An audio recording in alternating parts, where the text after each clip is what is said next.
my name is Fowler, and I currently work for the Werry Centre part-time as a project manager, and currently my project's around coexisting problems. It's an area that I'm really, really passionate about. I'm a registered nurse, and I've spent the last 20 years of my career working across both mental health and addictions here in New Zealand in the North Island and the South Island and overseas as well. I've been asked to come and talk about the Continuum of care and to give an example of integrated care. And more recently, within my clinical experience, I've been working down in Christchurch at Youth Specialty Services in the Youth Drug Court service. So I'm going to be talking about that today and just give an example of that as also. Can anyone hear me? Yeah. Yep, okay, cool. Just before I start, I'd just really like to acknowledge Dr. Fraser Todd and Janet Prendergast, who are part of the Youth Specialty Services and work within the Youth Drug Court process. They've contributed to the session this afternoon and they're unable to be here today, so I just really wanted to put them out there to the group today. So the session's going to be looking at what is the Youth Drug Court and what does it look like, looking at some of the strengths and the challenges of that and how it came about. And then I'm going to be looking at a case study to basically exemplify how integrated care works across that service. And it's also thinking about integrated care on many different multiple levels as well. It's not just about a system approach, it's about the person-centred family whānau approach as well. And also within this session I'll be talking about the big picture when you're working with integrated care. So just to get started, what is the Youth Drug Court? Well, basically it's set down in Christchurch. It started in 2002 and it's actually a specialised youth court that operates within the mainstream youth court. It was established by the Ministerial Task Force on Youth Offending, and there was a lot of people that came together to bring that about. So Dr. Fraser Todd's been involved in that, Professor Doug Selman, as well as the justice part, SIFs, education, police, health. So all those services coming together to get this service up and running. It sits for a full day fortnightly, and on average there's around about 18 young people appearing fortnightly. So it's got a lot of young people entering into it. What happens is a young person will come into court, they'll get screened by a clinician from Youth Specialty Services, they'll get referred for a comprehensive assessment, and then they'll enter into the Youth Drug Court process. What's really important about integrated care within the Youth Drug Court is the collaboration, and it's about all the different agencies coming together. So the court sits fortnightly, but on the other week, all the agencies come together for a meeting at Youth Specialty Services. So you'd have people from Youth Specialty Services, case managers, Youth Drug Court social worker, the FGC coordinator, there'll be a police prosecutor, an education representative, and the Odyssey House Youth Program. So when you sort of talk about the agencies like that, it's not very personal and you don't really get a sense of it. But when you work in it, just to give you an example, what's happening is it's about the connections and it's about the relationships that get formed within those people coming from those different agencies. So a lot of the staff that work within the Youth Drug Court process are very passionate about the work they do, and they usually stay within that process for a number of years. So I work within that process for 6 years, and you get to know everybody, and it's interpersonal.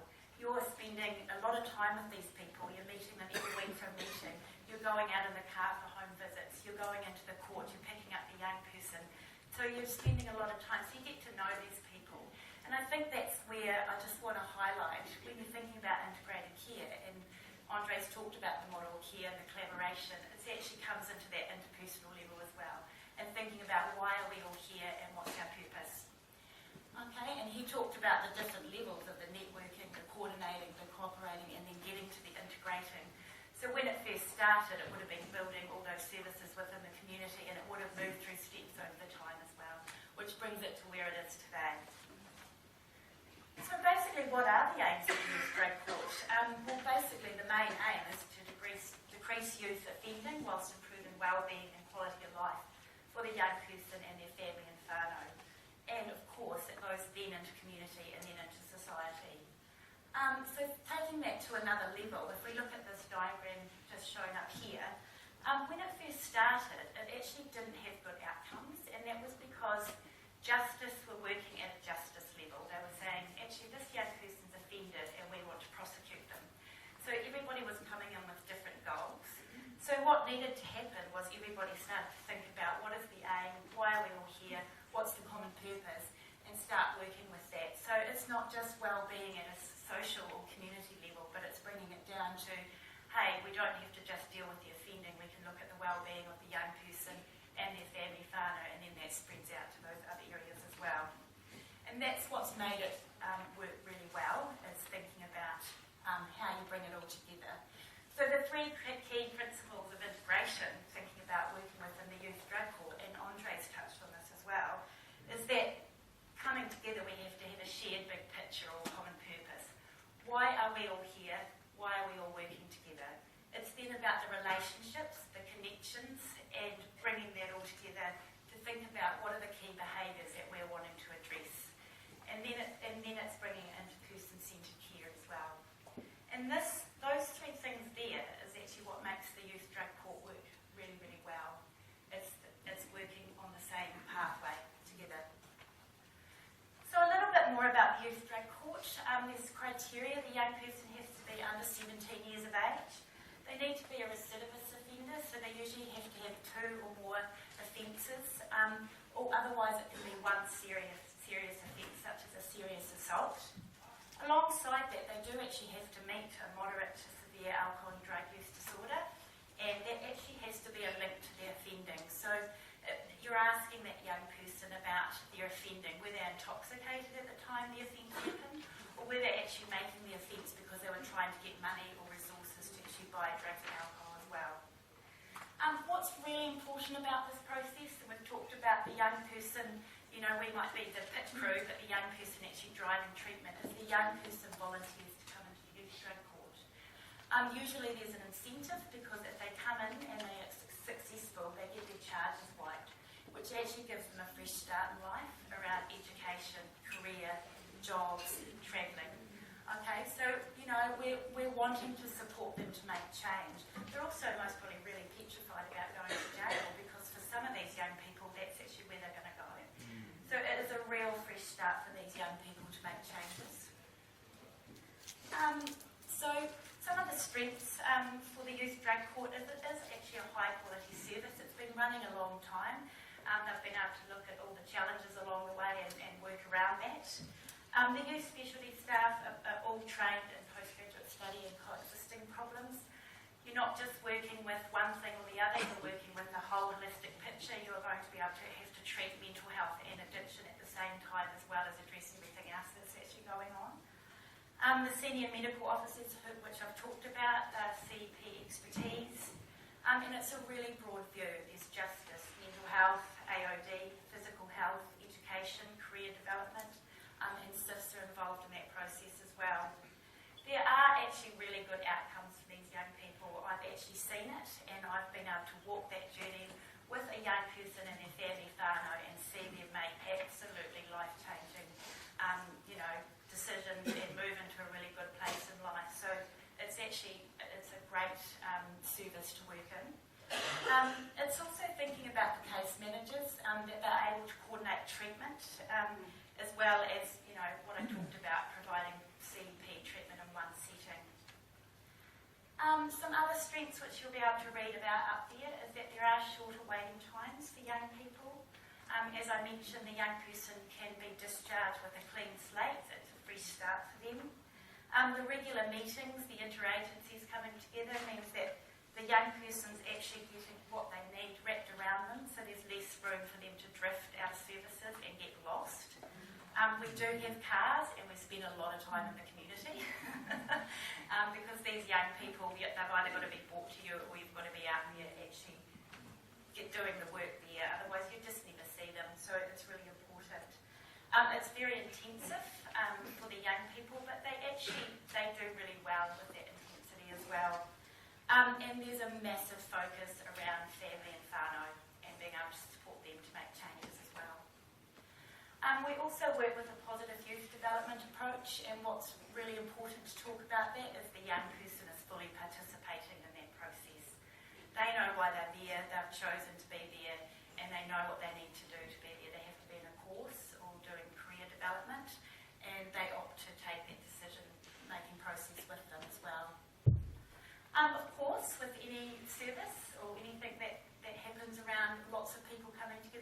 challenges.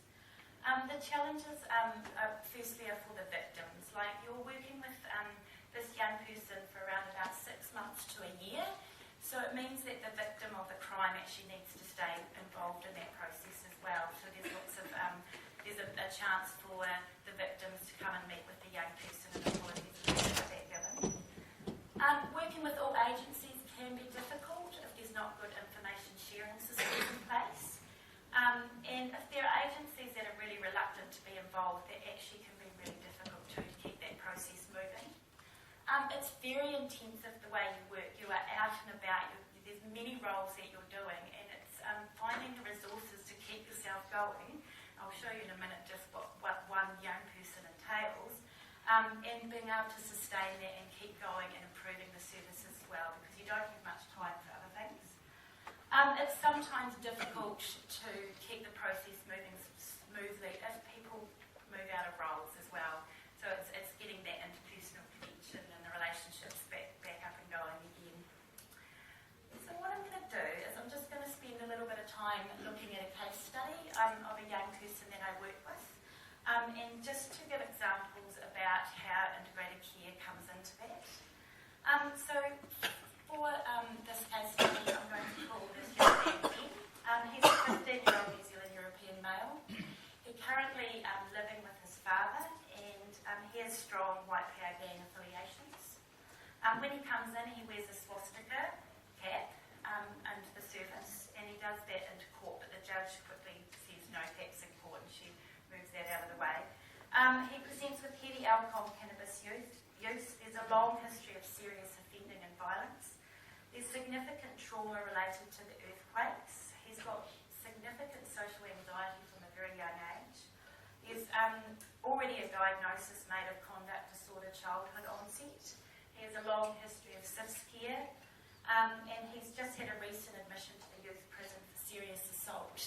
And he's been screened at the youth court, and he wants to come into youth drug court because he really doesn't want to go to prison. He's got a very strong attachment with his mother, and that brings around a lot of anxiety for him. A little bit about his drug and alcohol history. Basically, he started using from the age of 13 years. I'm just going to come out so you can see this. He started initially drinking 36 standard drinks once a week, and then this increased to 36 standard drinks Friday and Saturday night. The most that he's had in one session is 96 standard drinks, and it's usually bourbon RTD as well. And we know what happens around violence and anger with young people drinking those. He stopped at the time of assessment due to the admission in the youth prison 6 weeks prior. It's really given him a real scare. And in terms of importance of his alcohol to him, it's a 5 out of 10, with 0 being not so important and 10 being really, really important. He reports tolerance, salience, discontrol, and denies any withdrawal symptoms. He reports alcohol makes him violent, and he gets into multiple fights, damages property, as well as stealing cars. And he actually is able to acknowledge at the time of assessment that he feels a lot better for actually stopping his alcohol, and he's noticing that his anger's already decreased. For Ben, in regards to cannabis, he started drinking at the age of 12, and this was one kind once a week. It increased up to 3 tinnies a day, which is a lot for someone of his age. And in the last 2 weeks, he was able to reduce his cannabis back to 1 tinny a week. In terms of importance, cannabis is very important. It's a 10 out of 10 for him. He does describe withdrawal symptoms, anger, agitation, severe cravings, and he reports tolerance, discontrol, and salience in regards to his cannabis use. It is also affecting his mood. He reports having significant problems with low mood.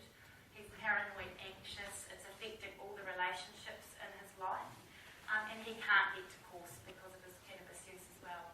Can you just explain what discontrol is and the Just can't.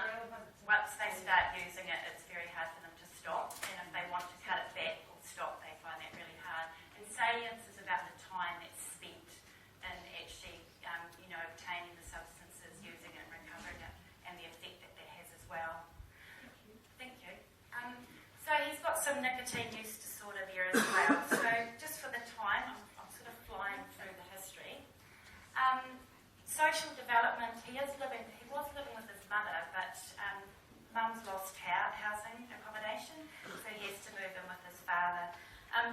smoking a lot of cannabis at home as well. He was in CIFS care from the age of 3 to 11, and there's a significant history of neglect, hygiene concerns, domestic violence, transient, and the whole family are involved in the white power gang affiliations as well. Mum and Dad have both got histories of alcohol and drug use, and there's mental health problems with Mum. And also his schooling hasn't been that great. He's had problems with behaviour in the early years and in and out of CIFS placement, so multiple schooling, and then secondary schooling's been quite minimal. So really thinking about integrated care, what I really wanted to talk about was just one factor involved, and that was around his violence and the presenting problems. Thinking about myself as a clinician, when someone's coming with such complexity, thinking about where do you start, and we're all here together working with the same shared picture. So it's about the integration and treatment at one level. You've got the integration with the agencies, but it's also about the integration with the client. Thinking about needing to get in there and work with the mental health, the drug and alcohol, thinking about building trust and engagement with this young person. He's got significant issues when he comes in. He can't look me in the eye.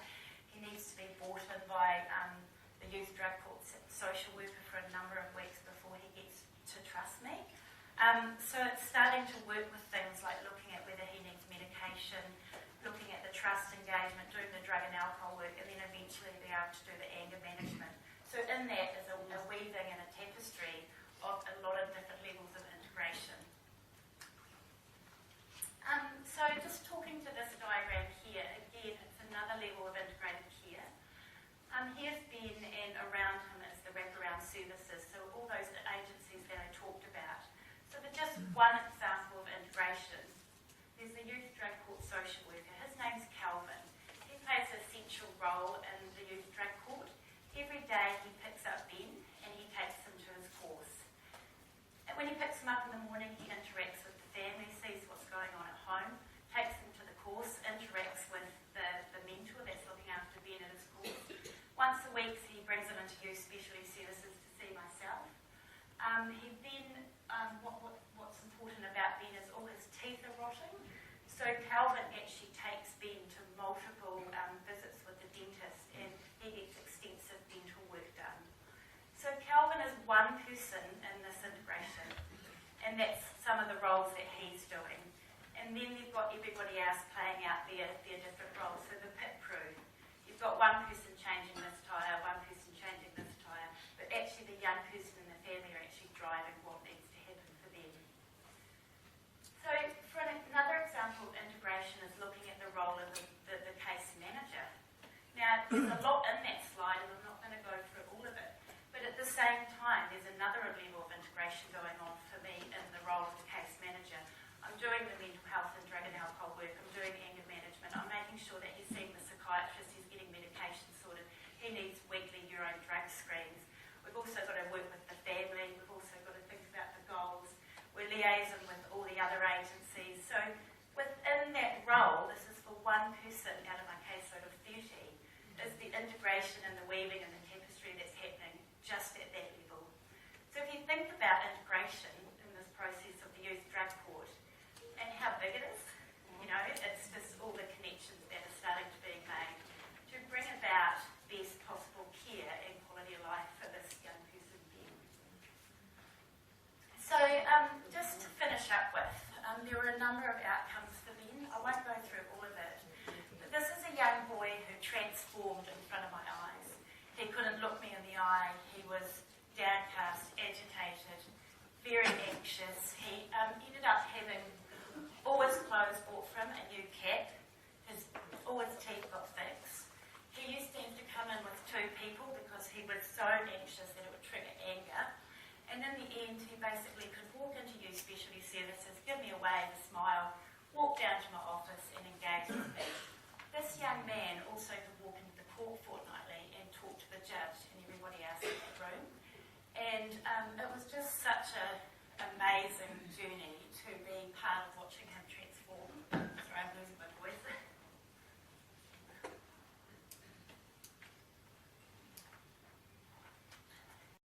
And I guess it's thinking about integrated care as clinicians and why do we do the job that we do. And we outcomes like this, it makes it all worthwhile, and you know why you're there and why you're passionate about the work you do and thinking about how you bring it all together. So just to finish up with thinking about what makes integrated care work in the Youth Drug Court, it's the shared big picture of purpose, all coming together for the same thing. It's the connections and the relationships, and it's about working with the key behaviours to bring about change for people and their families. Thank you, I've lost my voice.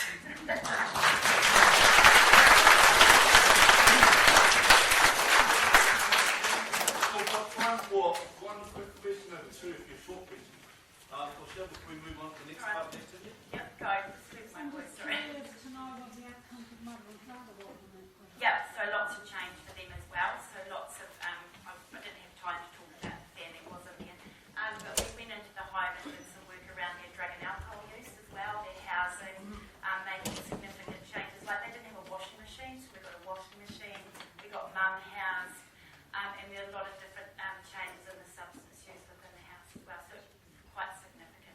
So when you say like washing machines, it wasn't just you as the case manager in the washing machine, it was we as part of it. We of the team. Yeah. So everybody had their own roles to play in that. Ben couldn't shower, he didn't have any clean clothes, and when he left my room it stunk for about 5 hours. And it was, there's young teenage boys, but this was really significant. So we went into the house and worked at those other levels as well. So thank you. Any other questions? How long did that level of support for you last? 12 months. And I just need to let you know that Ben's back in the service again. So he had time out and he did really well, but he's back and he's been picked back up within that process again, which is what happens with the people that we work with. Yeah. Yeah. Any other questions?